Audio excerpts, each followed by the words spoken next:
All right. We've got another from Henry.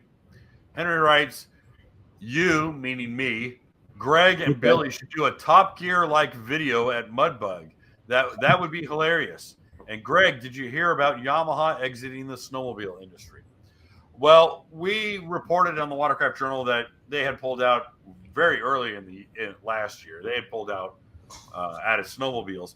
Now, what's interesting is their market share for snowmobiles was rather small. It was about, I think they were in the teens. They were like 17% of total sales. But Yamaha engines were the prevailing engine for a lot of manufacturers, Arctic Cat, and there was another brand that was using Yamaha. So when Yamaha pulled out completely out of snowmobile, uh, they're running through their contracts. They'll be finalizing their engine contracts. But as far as snowmobile branded Yamaha snowmobiles, those are immediately done, and the engines will peter out over the next few years or months. And that was entirely in keeping with their 2030 environmental plan, wherein they wanted to eliminate high polluting applications, and snowmobile was not going to receive the newer 1.9 liter and the other technologies that were implemented in that engine. That's not to say that snowmobile would have had a 1.9 liter, but that's also what that is to say is that snowmobile got denied the technologies that were debuted in the 1.9 liter. So they're simply reducing their total power sports market share in order to increase effectively their grade point average, or effectively raise their environmental score in that sense. Did a big article on it, and Power Sports Business was very useful as a resource on that. So that is your last part of your question first. The first part is we should do a Top Gear video. I don't know what that would look like. Well, I don't know. We got three people, so we got a Yamaha, Sea-Doo, and Kawasaki shootout.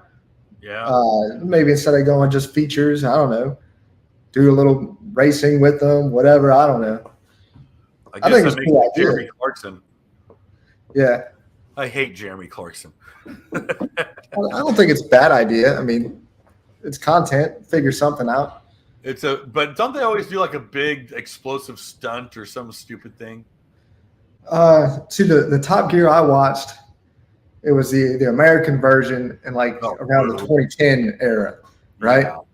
So they had like the Stig, right? I don't know. I don't remember any stunts.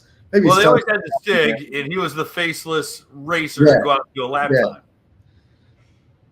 So we'll just have to go get like Dustin Farthing or Chris McCluggage to be our Stig. Yeah.